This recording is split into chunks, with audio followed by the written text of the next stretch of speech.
everyone, this one's Katharine's Creatures, and this is a series where I get to talk a little bit about various mythological creatures, beast beings, and the like, pulled from lore worldwide. And I always like to preface by saying I am not a linguist, so if I mispronounce anything, I do apologize in advance. I try my best. Now, what I wanted to talk about a little bit today is the will-o'-the-wisp, and it's wide varieties. And essentially, will-o'-the-wisp is this kind of phenomena, this kind of paranormal, fantastical, mythical almost phenomena that has been claimed to been spotted or occur not only all over Europe, but there are very similar we'll just call them entities, or these sightings throughout the whole world.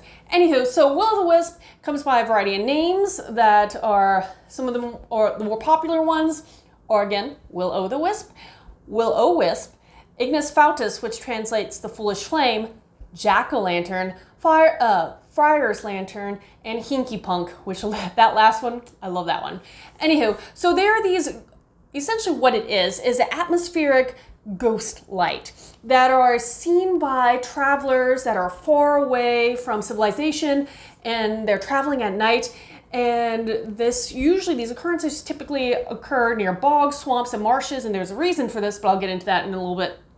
Now, the whole thing about the will-o'-the-wisp is that these lights, because they're misperceived as either a lantern or a lamp in the distance, travelers head toward them thinking they're going to bump into another person or village and end up being lured further away from their end game and into sometimes hazardous territories of swamps, marshes, and bogs and the like. Now, metaphorically, there is kind of a metaphorical aspect of will-o'-the-wisp, and this is the idea of hope of something good that will lead a person on, but is always out of reach.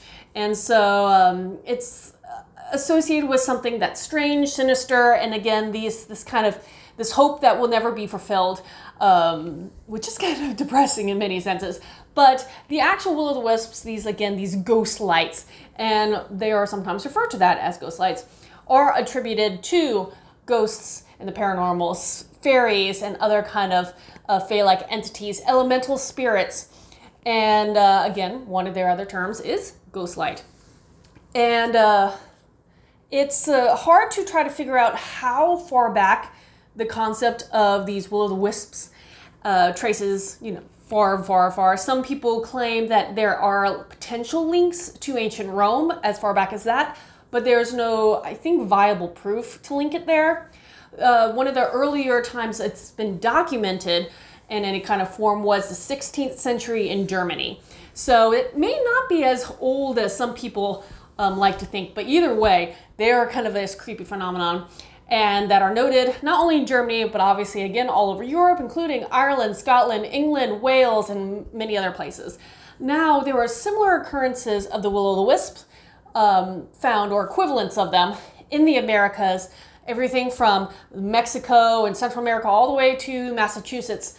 In Louisiana, there is essentially a will-o'-the-wisp-like entity or phenomenon called fille follet, or fille follet. Hopefully I even pronounced that closely. I'm not great at French.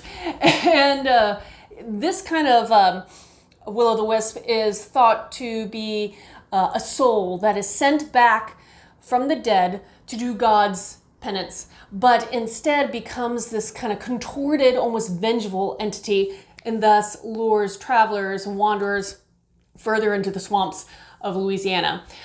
Brazil has its own version, Boy Tata, I think, and West Bengal has another one, Aliena, and again, they go on almost all around the world. There are these concepts. Now, the phenomena is actually traced back to the fact that places like swamps, marshes, and bogs release methane gases and can create these kind of misperceived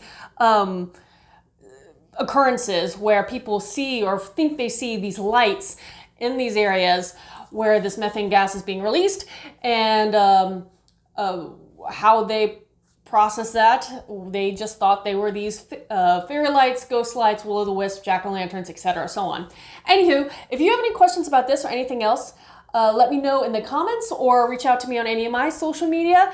And until next time, everyone, Skål.